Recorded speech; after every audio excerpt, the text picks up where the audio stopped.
दोस्तों अक्सर ऐसा देखा जाता है कि जब किसी के ऊपर कोई मुकदमा होता है, कोई भी एफआईआर लॉन्च होती है, फिर चाहे किसी भी एक्ट में हो या फिर अभी बीएनएस में जो नई एफआईआर लॉन्च हो रही है लोगों के अगेंस्ट, इसमें हो, आईपीसी में रही हो, पॉक्सो एक्ट में रही हो या फिर एनडीपीएस एक्ट में रही हो या किसी भी ऐसे एक्ट में जिसमें कि एफआईआर लॉन्च होती हैं और सेक्शंस लगा दिए जाते हैं बहुत सारे। और सेक्शंस लगने के बाद में जैसे ही मान लीजिए चार्जशीट लगती है, चार्जशीट लगने के बाद जब केस थोड़ा आगे बढ़ता है तो वहाँ चार्ज फ्रेमिंग का एक ऑप्शन आता है आपके पास। तो वहाँ चार्ज फ्रेमिंग की एक स्टेज आती है दोस्तों। इस चार्ज फ्रेम होने के बाद ही ट्रायल आगे चलता है और चार्ज में ये डिसाइड होता है कि किन किन सेक्शंस पर इस पर ये केस चलाया जाएगा और किन किन सेक्शंस को इसमें से हटाया जाएगा या फिर और कौन कौन से सेक्शंस इसके अंदर लगाए जाएंगे। इसी को बोलते हैं दोस्तों चार्जेस। चार्जेस अगर फ्रेम होते हैं किसी भी केस में, आपने जो जो अपनी बातें रखी, अगर वो सारी चीजें आपके फेवर में आ गई तो बहुत अच्छी बात है दोस्तों। और अगर चीजें आपके फेवर में नहीं आती है और आपको लगता है कि नहीं मुझ पर चार्जेस गलत लगाए गए हैं, तो ऐसे में हमेशा आपको बोलते हैं हम लोग कि चार्जेस के लिए रिवीजन में जाइए। हाई कोर्ट आपको जाना चाहिए, रिवीजन आपको लगानी चाहिए। हो सकता है जिस केस को आप सालों साल तक लड़ेंगे,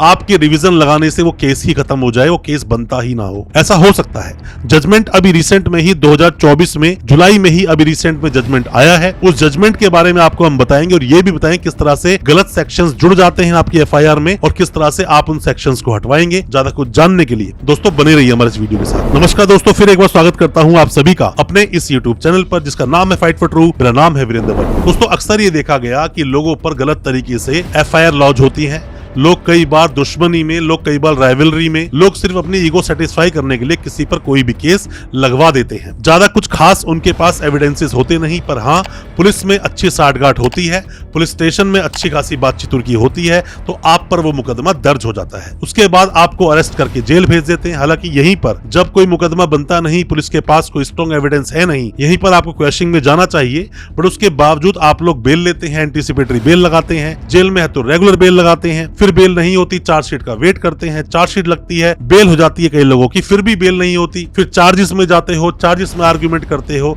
और यहाँ पर भी चार्जेस में भी अपने वो सेक्शंस ऐड करवा लेते हो जिनके अनुसार आपका केस चलना ही नहीं चाहिए था। दोस्तों अक्सर ऐसा केसेस में देखा जाता है कि केस आगे चलना ही नहीं चाहिए था, केस पहले खत्म हो जाना चाहिए था, उसके बावजूद सालों साल, 5 साल, 10 साल, 12 साल तक केस को खींचा जाता है सिर्फ गलत चार्जेस फ्रेम होने की वजह से। आप में से कोई भी नए वकील साहब है, कोई भी लॉ स्टूडेंट है, किसी पर भी कोई भी केस हुआ है, कोई केस चल रहा है या कोई आपका सगा संबंधी जानकार जेल में है और चार्जेस फ्रेम हुए हैं जो कि चार्जेस गलत हैं, उन सेक्शंस में केस नहीं चलना चाहिए था, तो आप इस जजमेंट का बिल्कुल आप हवाला लें, आपके चार्जेस को डिस्चार्ज किया जाएगा और आप उस केस से बाहर निकल भी सकते हैं। वीडियो को पूरा देखें, बहुत कुछ बताएंगे इन चीजों के बारे में, किन किन सेक्शंस को आप हटवा सकते हैं। दोस्तों और ज्यादा जानकारी के लिए वीडियो के साथ लास्ट तक बने रहें। दोस्तों जजमेंट क्या बोलता है? जजमेंट ये बोलता है कि कभी भी कोई भी अगर कोर्ट, जिस भी कोर्ट में वो ट्रायल है, जब वो चार्जेस को फ्रेम करेंगे तो चार्जेस करते वक्त वो एक सॉलिड रीजनिंग देंगे कि क्यों ये सेक्शंस इस केस में लगते हैं, इन सेक्शंस में ही ये ट्रायल क्यों चलना चाहिए और ये सेक्शंस कैसे मेड आउट हो रहे हैं, इन सब के बारे में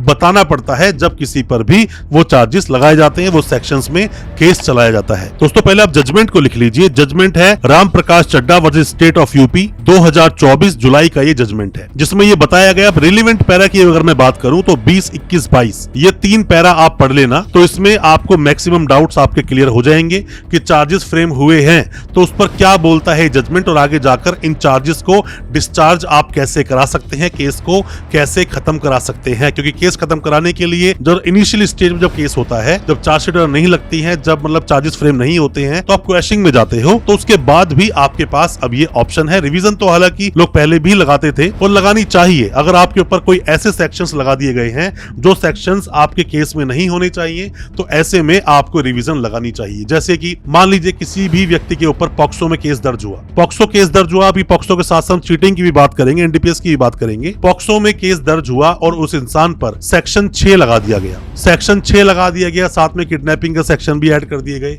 जैसे 366 उस पर ऐड कर दिया गया। साथ में ही बोला गया कि फर्जी आधार कार्ड बनाया था तो उसके अनुसार 467, 420 ये भी लगा दिया गया। ऐसे कुछ सेक्शन जोड़ दिए गए और आपको लगता है नहीं मैंने कोई आधार कार्ड फर्जी यूज किया ही नहीं, या फिर लड़की तो मेजर थी तो पॉक्सो क्यों लगा दिया, या फिर हो सकता है कि ऐसा तो कुछ था ही नहीं, सेक्शन 6 नहीं लगना चाहिए, कोई और सेक्शन लगना चाहिए। तो ऐसे में अगर चार्जेस फ्रेम हो भी जाएं तो आप रिवीजन में जा सकते हैं। ऐसे ही एनडीपीएस में अगर कोई किस तरह की गलतियां हुई हैं, चार्जेस गलत तरीके से फ्रेम कर दिए गए हैं, तो भी आप उन चार्जेस को चैलेंज कर सकते हैं हाई कोर्ट जाकर। खास करके चीटिंग फॉर्जरी केसेस में मैंने बहुत बार देखा है, या फिर 304 आईपीसी में बहुत बार देखा है, जिसके अंदर की जब चार्जेस फ्रेम किए जाते हैं तो चीजों को नहीं सुना जाता है। 467 467 ऑफ आईपीसी नहीं लगना चाहिए था, मतलब फॉर्जरी के सेक्शंस फिर भी लगाए जाते हैं। साथ में ही 468 का 471 का भी इस्तेमाल करते हैं, नहीं लगना चाहिए। कई बार वो 384 आईपीसी भी लगा देते हैं, जो कि नहीं लगना चाहिए। तो इस तरह के जो सेक्शंस आप हटवाना चाहते हो, इस जजमेंट का हवाला लेकर रिवीजन लगाकर हाई कोर्ट में आप उन सेक्शंस में उन चीजों को हटवा सकते हो जो सेक्शंस आप पर नहीं लगने चाहिए थे। तो बेटर है कि सालों साल केस लड़ने से अच्छा है कि अपने जो चार्जेस फ्रेम अभी आप पर हुए हैं उसको डिस्चार्ज कराया जाए, केस को वहीं खत्म कराया जाए, ताकि सालों साल की जो मशक्कत, सालों साल की जो टेंशन आप पर होगी, उस टेंशन को पहले से ही खत्म किया जाए तो ज्यादा बेहतर होगा। दोस्तों, कोई भी किसी तरह की आप सलाह चाहते हैं, कुछ भी जानकारी चाहते हैं, कोई भी केस को लेकर कंसल्टेंसी चाहते हैं, दिए गए नंबर पर व्हाट्सएप करें, हम आपको रिप्लाई जरूर करेंगे। हो सकता है हमारे किसी एडवाइस से आप अपने केस से बाहर निकल सके। दोस्तों, अच्छा लगा आज का वीडियो, चैनल को सब्सक्राइब करना बिल्कुल ना भूलें, साथ में लगा बेल आइकन जरूर दबा दें ताकि इसी तरह की लीगल अवेयरनेस की वीडियोस आप तक पहुंच सके सबसे पहले। बहुत बहुत शुक्रिया दोस्तों, धन्यवाद हमारे इस वीडियो के साथ बने रहने के लिए।